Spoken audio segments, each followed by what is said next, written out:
Oops, just 1 second because the video zoomed out a little. All right, I think that's perfect. We are here today in some Riyadh in the center of Marrakesh, Morocco, and we have some students who have learned English here. So why don't you tell me who you are, first of all? First of all, my name is Brahim and I'm 19 years old. I'm a college student. This is my first year in English studies here in Marrakesh. I came from a town in Zagora city, which is like 500 kilometers away from here. And today I'm finally meeting Barb after 2 years of virtual talking. We finally got to meet each other face to face. And that's wonderful. And this Barb is involved with the Morocco Library Project, Yeah. is that right? Yeah, the Morocco Library Project is something that is doing an unmatched work in Morocco, is encouraging people, students mostly, to read, to kind of discover their hidden skills and abilities through reading. So the thing that Morocco Library Project came with is giving the joy of reading to people and students. That's wonderful. I love to read myself. Yeah, exactly. Reading is a magical way to maybe you can do a lot of things through reading, but most of all you can imagine other words. Sometimes we read because we need another space to find ourselves in. So that's the joy and that's the magic of reading. And do you find that reading in English is different than reading in Amazigh or Moroccan Arabic? It's quite the same, but why exactly English? Because nowadays, English is taking over everything. So you have to master the language. So reading in English gives me a lot of options. Either if I want to use English in job fields, in my workplace, and maybe studying business, maybe studying economics in English, and do a lot of things using English. I personally get introduced to English through my sister. She really inspired me. She was, how to say it, an eloquent speaker, and she was amazing. And up to now, just whenever I'm saying something in English, I have her picture in front of me saying, "Go do it." So that's why I really in love with English. Wow. And how many other languages do you speak? Well, in total, I can speak 4 languages: French, Arabic, Tamazight, which I'm proud of speaking, and English. For the Morocco Library Project, it gave me this kind of help to work more on personal projects, which is related to reading.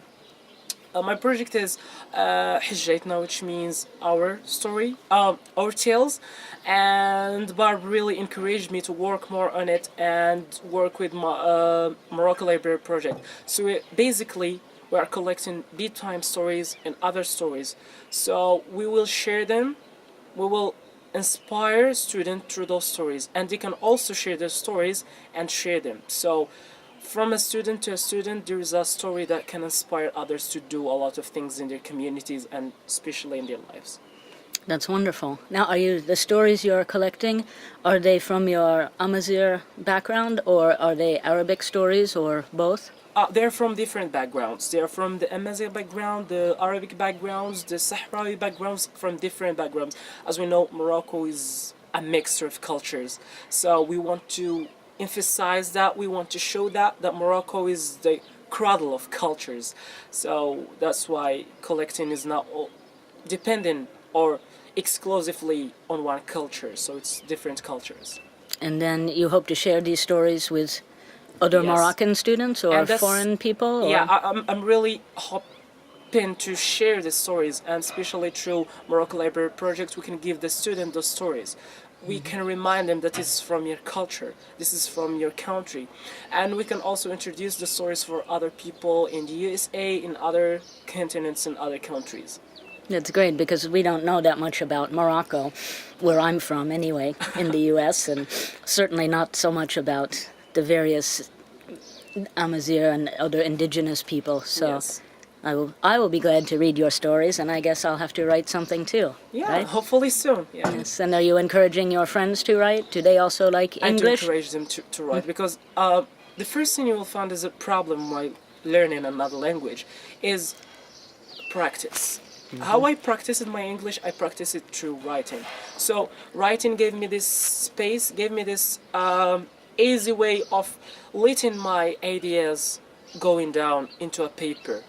I take a pen and a paper and I start to jot down whatever idea that comes to my mind. So this is like, I think this is 90% of the work. This is 90% of practice. Write, write, write. It doesn't matter what you write, as long as you keep writing. When one day you'll find that you wrote something that means something, you will just sit back and say, "Oh, have I really written that?" And then you will say there is a change, either in your spoken language or in your written language. Just write and talk to people, speak and talk and talk. And so writing for you is one of the ways to learn English, or And learn it more. Learn English and learn more about myself and my abilities and how can I do a lot of things. Not only learning languages, but also how can I help people, how can I make an impact in my community.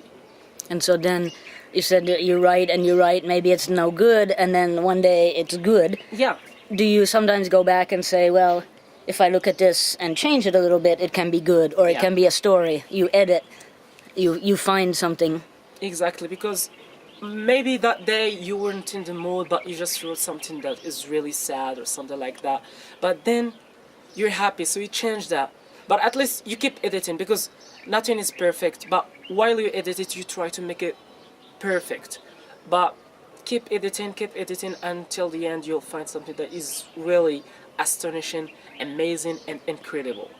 And I think that's a good inspiration for other people, to remind them that it doesn't come out perfectly. Yeah. You know, it does take some work or editing or time. You write bad things and then later you write something To good. evolve and then become something that is amazing, because no one started being perfect. No one started like just drew themselves and say, I'm a good writer. They started by writing, I don't know, no sense things. Maybe they wrote about like how they were afraid of a snake or something during their trip to a forest or something, and then they end up writing a novel about their life and the philosophy of something. So this like starts from something and ends up and evolves to something bigger and perfect. That's great. And I want to ask about learning English for you. Your English is extraordinary. Have you been to an English-speaking country? Oh, no, I've never really been abroad, but I keep talking to my international friends. I have friends in USA, Spain, in different countries of the world. We Skype each other most of the time. We change letters, pinballing each other, and I really use one thing, which is music. I love music. I try to sing sometimes, but I'm bad. Not that kind of singer, but I'm trying to repeat after the song, try to repeat the lyrics and try to pronounce them as they were pronounced in the song, and movies and reading as well. Okay, well, we have a lot of media for you. Yeah. Yes. And so what's your favorite American song? You like rock and roll or hip hop or... Oh, well, my favorite song, it kind of relates to the first beginning with English. It's by Train, Hey Soul Sister. I loved it, and since then I said, okay, English, I'm in love with you. Through that song, like Hey Soul Sister and the Missing Mister on the radio stereo. So that's how it started. And I started recently going back to classic music, listening to kind of Mozart, Beethoven, and also Dolly Parton. I love her. Coat of Many Colors and Jolene, this is two of my favorite songs that are, I advise everyone to listen to them if they want to learn English. That's great. It's a good way to learn. Yeah. Now, so this was the beginning. Now we're in the middle, and then we don't want to talk about the end yet. Yeah. But where is the next step? Where do you hope English will take you? What do you, not only enjoying English and talking to people and listening to music, what do you hope it will help you with next? Well, next, I'm personally thinking about writing. So I may write a book, a novel, maybe a script for a movie or something. And we can film it right here in Yeah. the studios. So, And like, it's in all Marrakesh or out at Ouarzazate? Where is this at? Where is Yeah, this at? this is the Hollywood of Where's it? Africa. And also maybe kind of activism, youth activism maybe. Through English, you can unite people under one thing. To try to make impact, to try to be the change they want to see in their countries, in their communities. The thing that English has given me, and still does give me, is that I could never imagine myself meeting such great people, such inspiring people, till I found English. I met English, so I started to know more about business, entrepreneurship, climate change, and what's happening in the world. So this is the key. You have the key is English, and then you open that way door. You don't know what's the next step. You just go randomly, but you are driven by a sense of, I don't know, it's kind of responsibility, love, mixed feelings. You don't know how to describe them, but just your heart guides you to that way, and that's the next step. Wherever your heart leads you to, this is where your next step is. Well, Brahim, I think we will be looking for you in the future because Hopefully. you are very, very articulate in your fourth language, and I look forward to reading some of the things you have written, because I understand that is or will soon be up on one of the Morocco Library Project websites or Facebook page or something. Exactly, inshallah. Okay. Is there anything else you want to tell us today? Tomorrow, and then tomorrow and tomorrow you can tell us more. I'll just say, go and read. And I would really love to thank Barb for this initiative, for this. She's doing a lot of things at once. She's exhausting herself, but for one thing, she wants the world to read. Go and read, go and learn, and go and make a change in your community. And with that, I think we'd better have a shot of Barb. And we also have here Mosim, another student, and Barb, founder of the Morocco Library Project, our hero for today. Well, actually, all three of you are heroes as far as I'm concerned. So thank you all. This is today's edition of the Morocco Library Project in Marrakesh. All righty. Whoops. There we go. Stop.